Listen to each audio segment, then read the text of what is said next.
when I went to prison, I lie to you not, like it changed me. How was your childhood? Did you have a mom and dad in the home? Okay, my parents was on drugs. I'm just being honest. I seen that red bird in the sky today. Okay. It had me thinking about my people who done passed away. All right. I know they looking down on me saying it's gonna be okay. Man, I'm glad I seen that red bird in the sky today. All right.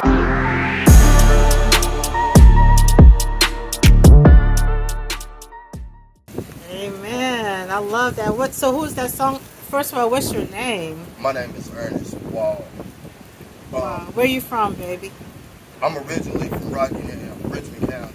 Okay, Rockingham, North Carolina? Yes. All right. So tell me about that song. Who's that song for? I lost my oldest nephew. My sister had him when she was 15. Mm-hmm. And that was her only child. I lost him in 2017. Okay. And ever since that day, I've seen a red bird. Every single day, there's not a day that goes by that I haven't seen one. How did he die? He died in a car wreck. How old is he? He was exactly 21. Wow. His first child, he didn't get to see born. Uh-huh. But, like, I never understood what it meant. Like 2 years ago, I was locked up, and I wanted to write something for him, and I was looking out the window, and I seen the bird. Okay. And then, like, it was a nice day outside, and like all of a sudden, after I seen the bird, it started raining for like 5-6 seconds. Okay. And I seen another bird come to another cardinal. Okay. And they flew out together. And 3 days later, the chaplain called me to the office. He was like, call your mom. Mm-hmm. And my mama told me that my grandma passed 3 days ago. Okay. So I try to look at it like,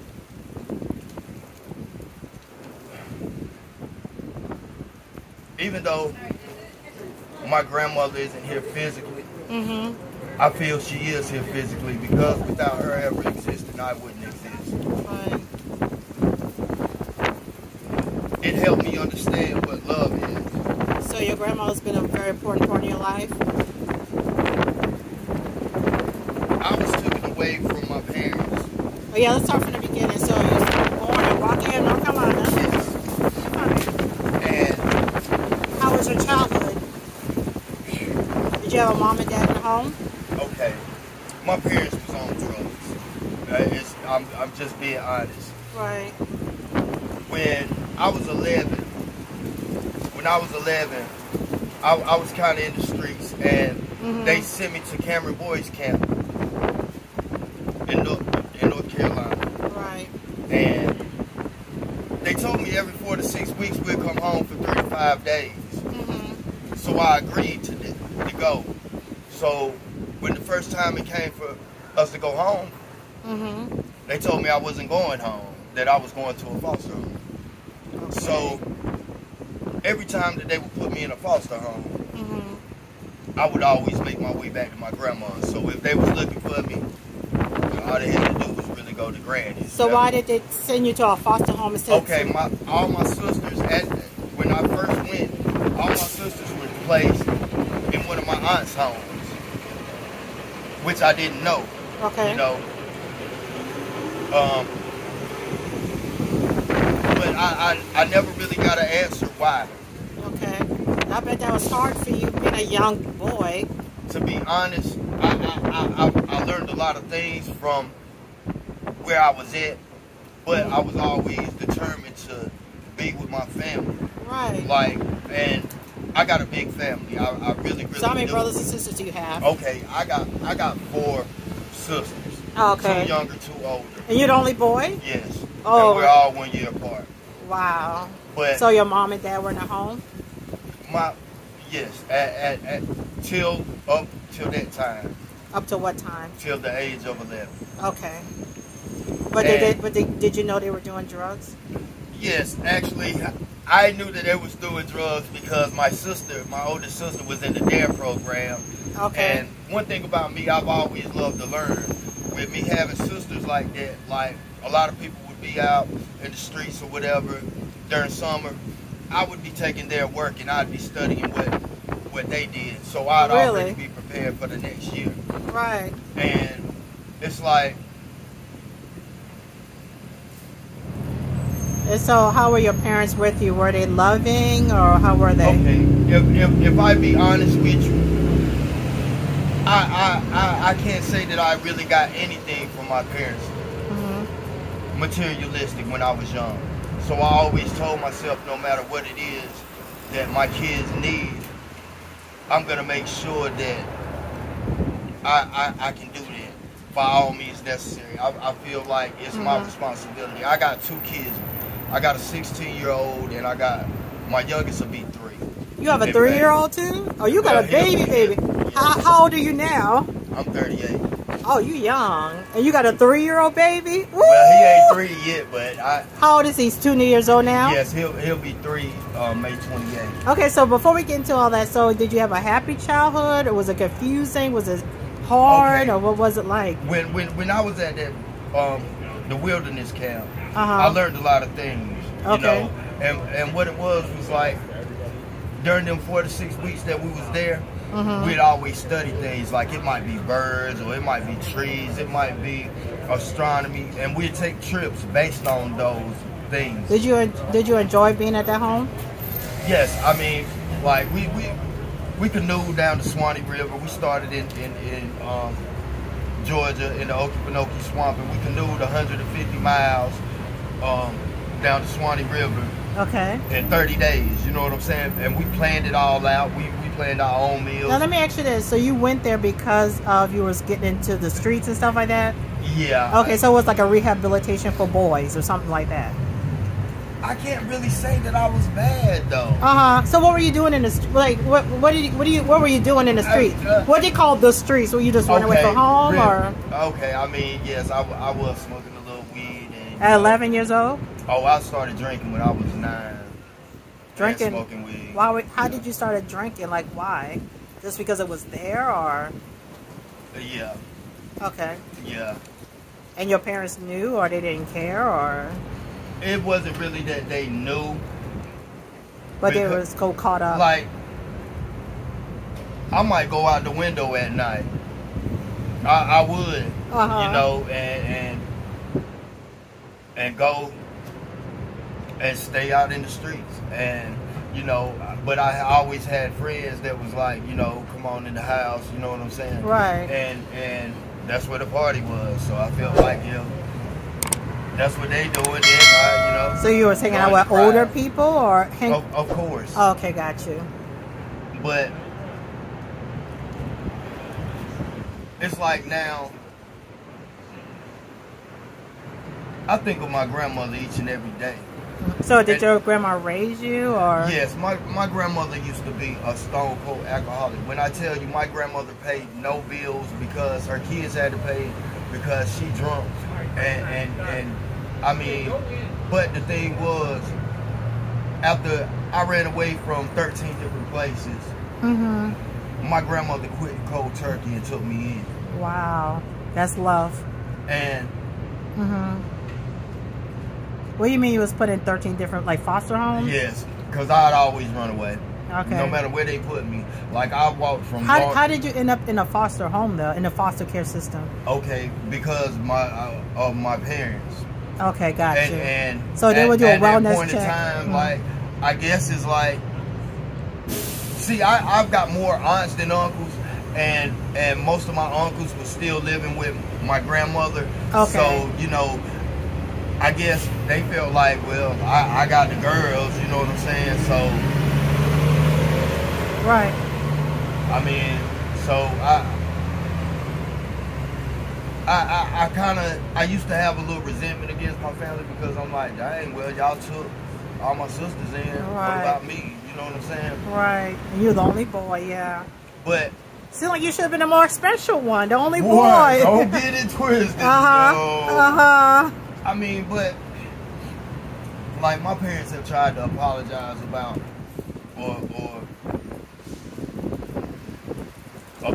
they feel like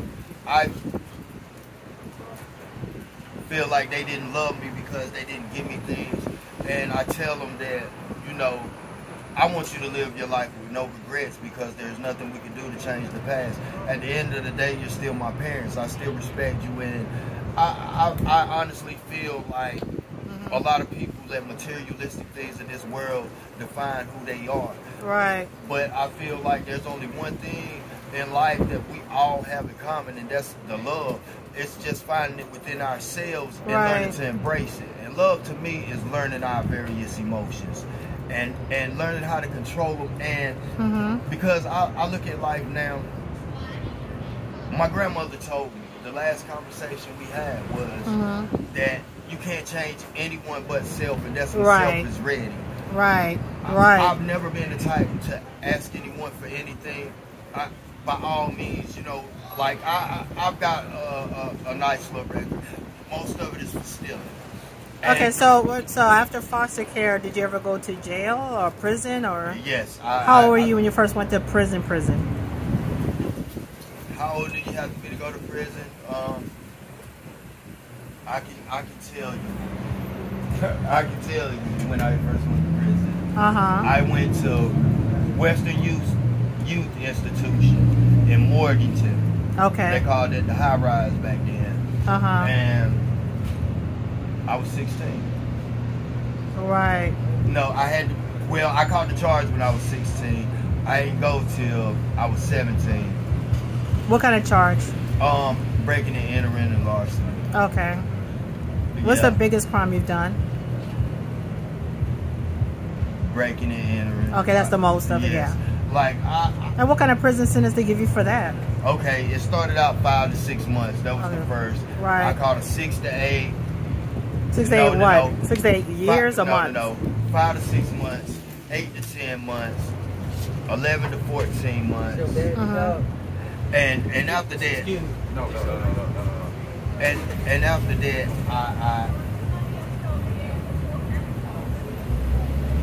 I had my oldest child. How old were you then? I had my first child when I was 21. Okay, and who was the mom? Like, y'all get along good, or? One thing I refuse to do is feel like I gotta argue with someone, especially in front of my kids. If I want to be a role model for my kids, I'd rather walk away. Okay. So, like, I try to have conversations every now and then to this day, but it can't be no more than like 5 minutes. So y'all just didn't get along? I mean, at first it was good, but you know, I just felt like it wasn't good no more. Yeah. So you had your first one at 21? Yeah. A boy or girl? A boy. I got 2 boys. Oh, okay. Yeah, if I had a daughter, I'd move to the middle of the jungle and it'd be just me and her. Yeah, I can teach you everything now, I promise you. Yeah, to build, to do everything. Like. Right. And so what kind of dad were you? Like. Every single day that my first child was born, no matter what it is, 24/7 we was together. I mean, like, first words, first steps, you know, I was there. And when I went to prison, I lie to you not, like, it changed me because... Yeah, how was being in prison as a young man? It didn't affect me because... You was already in the system? I was always used to being in different places.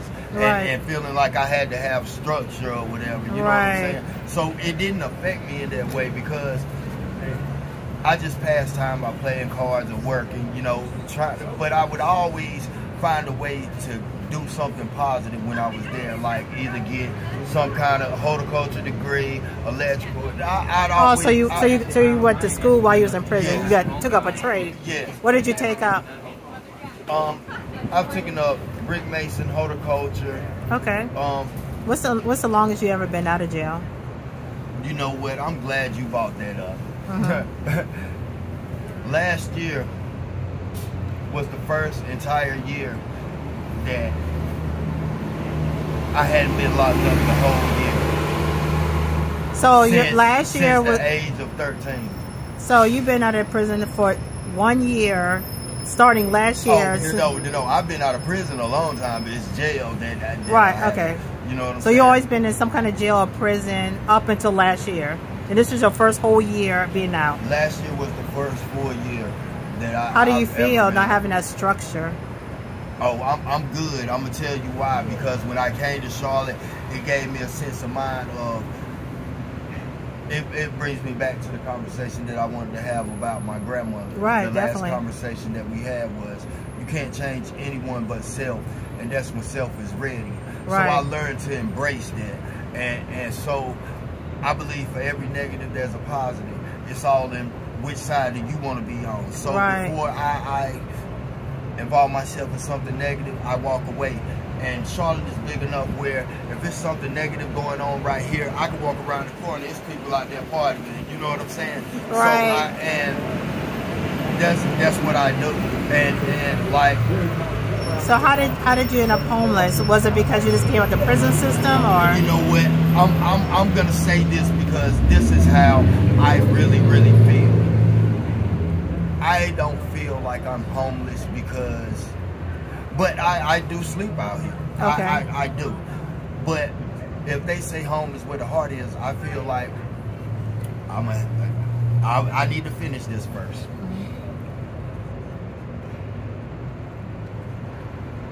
When I told myself that I wanted to change for self. Right. I feel like where I started on my negative side of the road was being in the streets. So I feel like if I really want to have an impact on the positiveness that I want to be, and I feel like I should start out here. Okay. Because that's where it kind of started. Full circle. It's like this to me. Okay. Before I started school, when my parents would be like, say your numbers, it was always 1, 2, 3, 4, 5. Okay. Did you finish high school? I got my GED. Okay, that's excellent. But I started school and it was like 0. I look at that 0 as the circle of life. And that 0 couldn't exist without each and every one of us. Okay. So it's like on an each one teach one basis. I tell my kids, there's nothing in this world that exists that you can't have. It's about you going out there to get it. You know, like I said, I don't let materialistic things make or break me. I don't ask people for money. I don't. I feel like, you know, if I'm able, if there's something that I can do, you know. How old is your child now? Your oldest one now, you said? 16. 16. Does he? Do you have a good relationship with him? Remember when I just told you there's nothing in this world that exists. You can only be the best you. Right. He started high school. He was in the 9th grade last year. Okay. All he does is play basketball. That's great. Okay. At the end of, he was the starting point guard. Well, he still is the starting point guard on varsity. Okay. Ever since he started. You know what I'm saying? Last year, he was the number 6 point guard in the state. Wow. Okay. You see, and that's just in the 9th grade. So do you are you able to see him and watch games and stuff? Okay. I can, on my phone, I can watch some games. Right, online, you know what I'm saying? Yes. But my sister, if I'm not, my sister goes to all his games. And, okay, that's good. And you know. Do you him and the mother, you and the mother get along pretty good? We're not talking about her. We're talking about being him. Our relationship is great. Right, that's good. That's good. That's excellent. I let my kids know, man, that right. I love them, man. And that's good. It's just like how I feel about my grandmother. I want to instill within them that even though you don't see me physically, right, I am here physically. I want you to embrace the love. That's all you need to know, that I want nothing but you to be the best you. Right. You know. And your son knows this? Yes. You told him this before? Yes. I tell him every chance I get. Right. I'm gonna tell you a funny story. Okay. back in 2015, before he really started playing basketball, he came up to my sister's house for the summer. Is he tall? He's taller. That's now. good. Yes. That's great. So what happened was, I say, son, he's 9 at this time. I say, son, it's this white boy around the corner. I need you to beat him in this basketball game, man. He talking so much junk. Can you beat him? Yeah, I got you. Okay. I said, now look, now I got this money on you. Now, remind you, my son is 9. This boy has been playing AAU ball and all that. Okay. He's 13. You know what I'm saying? So he has plenty of experience. My son got the wheels beat off of him. I say, man, listen, man. Not only did you get beat, man, you got beat by white. But after I told him things like that, yes, I talked to him for about 5 minutes. Right. But after that, I said, listen. What I want you to know is you're not gonna win them all. Right. But long as you know that you did your best, that's all that matters. Right. You've been balling ever since. No way. Yes. Yes. So you punk them a little bit and you build them up. Yes, yeah, you be made a man. I want him to understand. Right. Because I tell him now, like, you know, some people might be like, what, you going to be the next LeBron James? No. You're going to be the best you. Don't let anyone deter you from knowing that you did your best. That's all that matters. Right. It's being able to, like I said, some people are going to have negative things to say about you no matter what. But don't fall into that negative. Right. If they ain't got nothing good to say, just don't say nothing at all. And this is what I also tell them. People come into your life for one of two reasons. Either they're there to build you up or they're there to tear you down.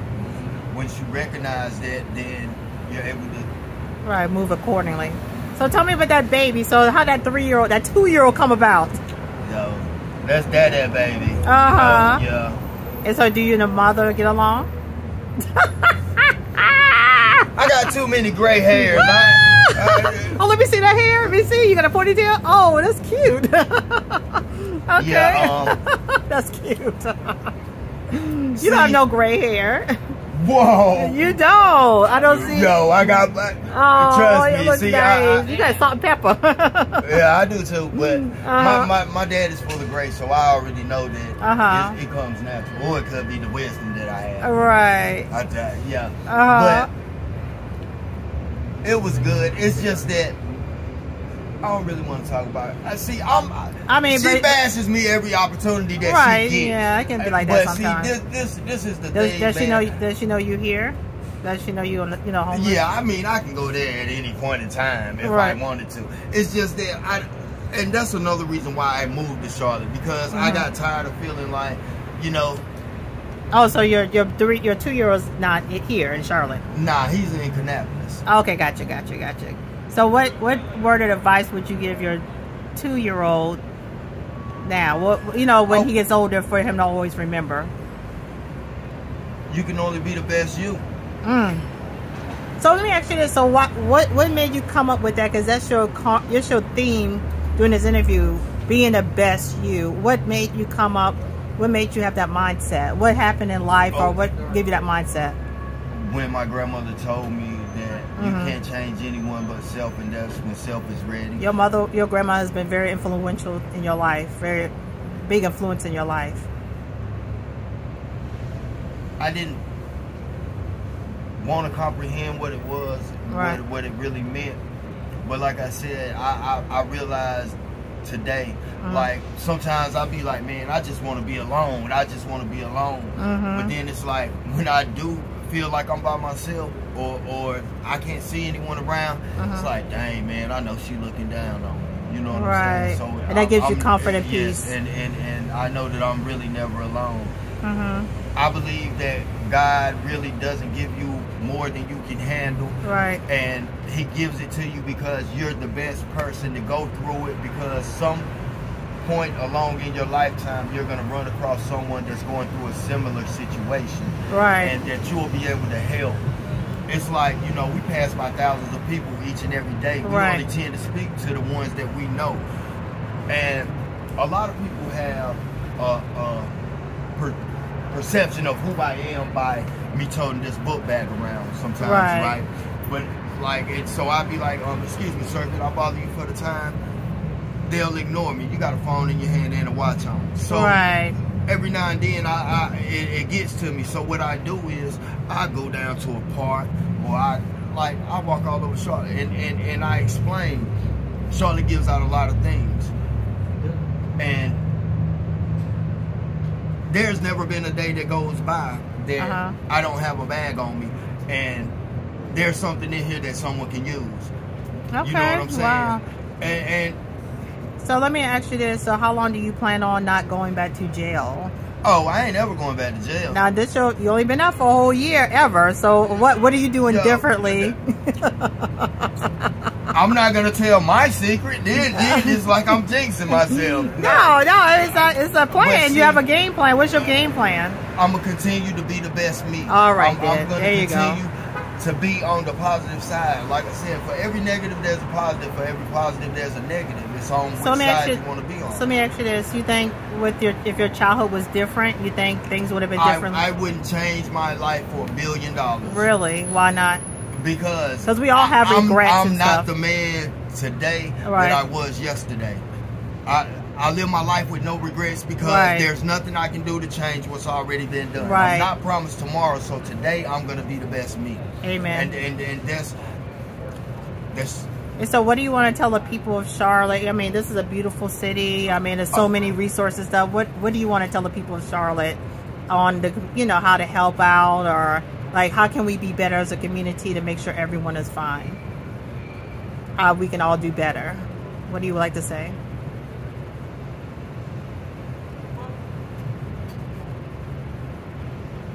I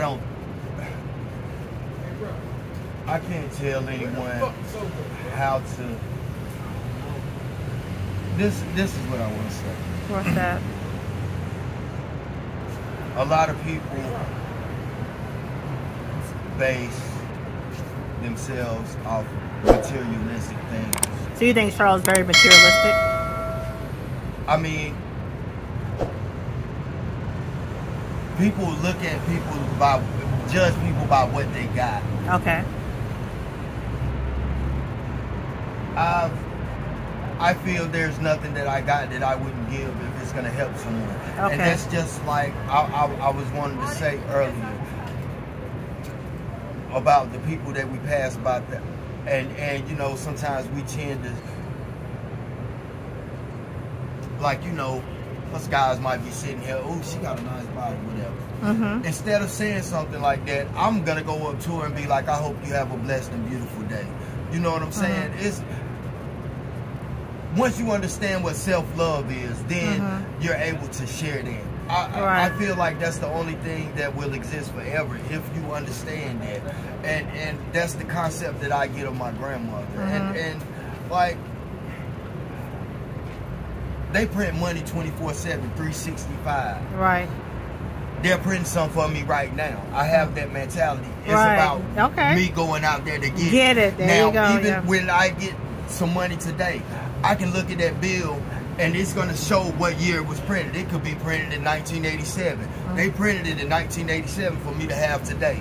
Okay. I have that mentality of I don't want anything materialistic. I just want love. Right. And let's end this.